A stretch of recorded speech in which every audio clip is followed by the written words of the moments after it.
Bienvenue sur le podcast Altior.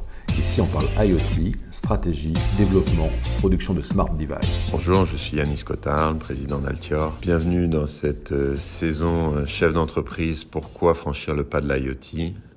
Quatrième épisode, les défis à prendre en compte pour ma stratégie IoT. Un des premiers défis, c'est, comme on l'a vu, l'IoT, c'est tout un tas de composantes différentes et ça nécessite s'adresser à différents partenaires. Aujourd'hui, aucun partenaire n'est capable de gérer lui-même l'ensemble de la chaîne de valeur qui constitue la création d'un projet IoT. Ça ne veut pas dire qu'on ne peut pas avoir un chef d'orchestre. D'ailleurs, chez Altior, on se propose d'être ce chef d'orchestre lorsqu'on accompagne un client pour sa stratégie IoT. Mais il faut choisir différents partenaires et il faut gérer ces différents partenaires. Le second sujet, c'est qu'il faut que ce soit inscrit dans la stratégie d'évolution digitale de la société. Aujourd'hui, si on lance un produit IoT uniquement dans une cellule innovation, on a un très gros risque d'aller à l'échec.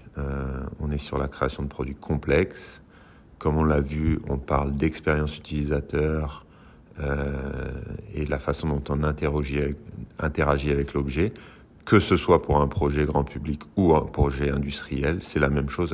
De toute façon, à un moment, il y a une interface avec un utilisateur. Et du coup, il est important que l'ensemble des structures de la société soient impliquées. À minimum, le marketing, le commercial, la direction, bien entendu la DSI, l'innovation. Et si on peut, dans cette task force, inclure quelques clients pour participer à la création, alors là, on a une vraie équipe solide qui va permettre de créer le bon produit. Un des autres défis aujourd'hui, c'est aussi qu'on a parfois l'incapacité à présenter un retour sur investissement convaincant. Alors là, il faut se poser la bonne question. Est-ce que c'est un sujet de rentabilité financière? Est-ce que c'est un sujet d'évolution stratégique de ma société vers le digital? Et effectivement, parfois, les premiers projets peuvent ne pas être des projets directement rentables, mais c'est une étape nécessaire pour ce cheminement de transformation digitale. L'autre sujet, c'est la sécurité. Bien entendu, aujourd'hui, c'est une composante essentielle de l'IoT. Comment est-ce que je m'assure que mon produit est sécurisé et comment je m'assure qu'il est sécurisé dans le temps?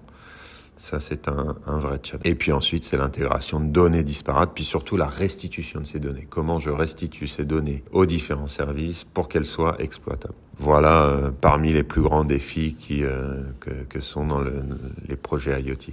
Maintenant, il y a des bonnes pratiques. Il y a beaucoup l'inclusion de fournisseurs externes. Très peu de sociétés décident de faire ça uniquement en interne. Donc on s'appuie sur des compétences externes qui permettent du coup d'aller vite et d'appliquer les règles de l'art. Et puis l'utilisation des plateformes tiers. Donc par exemple Amazon Web Services, Google Cloud, OVH, on les a cités, et qui aujourd'hui ont quand même des frameworks qui permettent d'aller très vite sur la création. On n'est pas obligé de faire tout soi-même. Par exemple, on peut avoir accès à une brique d'intelligence artificielle dans le cloud sans avoir à déployer des sommes astronomiques. Donc voilà, il y a aujourd'hui quand même un monde d'outils qui s'offre à vous pour aller vite. Retrouvez tous nos podcasts sur notre site altior.com.